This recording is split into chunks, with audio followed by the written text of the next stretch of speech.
trying to tell us, well, how much would someone earn if the education value, let me just put in a scale, let me just increase the scale, just hypothetically. You know, somebody could technically have 0 years of education, conceivably.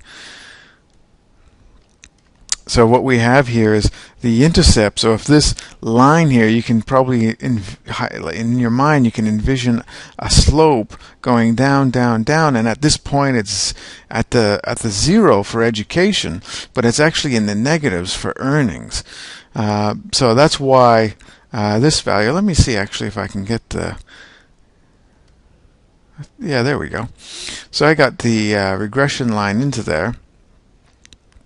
But I won't be able to actually push it through. Actually, let me see if I can. I'll scale that to negative 250. Let's see if that works.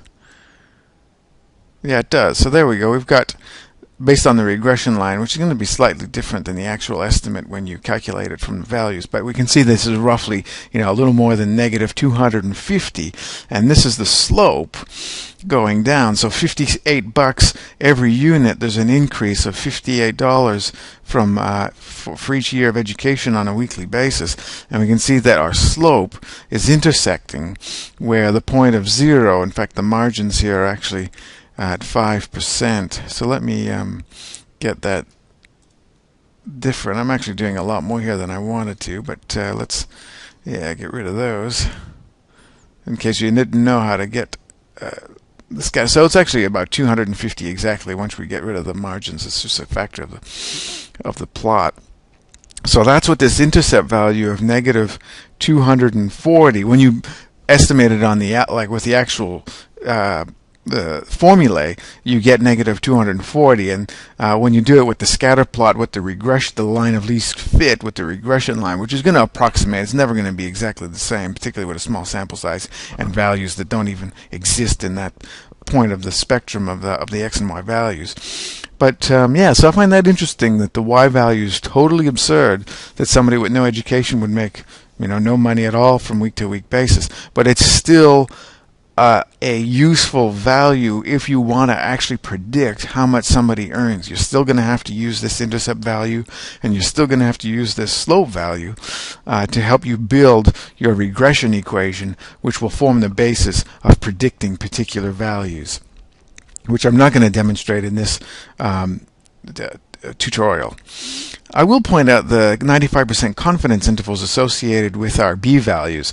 So the intercept is actually huge. Look how big that is. That's not with 95% confidence. We can say that the intercept is somewhere between 983 negative and 502, and that's starting to make sense to me. Now, somebody who has zero education should probably be making some money.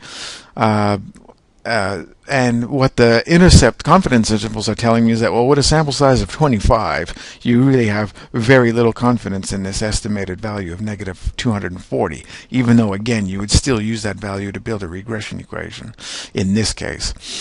But it's still, we can't be sure that it's not a positive value, because look how much further into the positive values the upper bound goes. Now, for this 58%, this $58 unit increase, in actual fact, based on the 95% confidence intervals, it's somewhere between $4 and $111. But from memory, I estimated, actually I don't know what, I suspected it'd be close to that, and if we had in the actual study, but if we had a larger sample size, these confidence intervals would change quite drastically, and we might actually get different values in here. Anyway, I wanted to point out this is very valuable information to look at the 95% confidence intervals associated with this, because right now I can only say that on average we can expect 1 year extra education to be about $58, but my sample size is so small that I can only say with 95% confidence that it's somewhere between $4 and $111. The last thing I'm going to talk about here are the residual plots, or testing the assumption of heteroscedasticity. And I guess the first thing you would look at here is the residual value. The mean is 0, and so you want to see that the residuals are basically 0 and that they've got a histogram and they've got a normal distribution. And this looks normal-ish to me. I realize there's a chunk missing here, but it's roughly normal. With a sample size of 25, it looks pretty good to me. Here we have the normal PP plots from SPSS, and what we want to see here is we get the regression line automatically, and we want to see that our values are roughly hovering, shouldering or straddling the regression line here. And overall, with a sample size of 25, I'd say that looks pretty good. And the last plot that I've got is regressing the standardized residuals associated with the y variable regressed onto the predicted values, and we want to see that the amount of error is basically not associated with a pattern of any sort in the y value of the predicted variable. So there's basically a bird's nest here.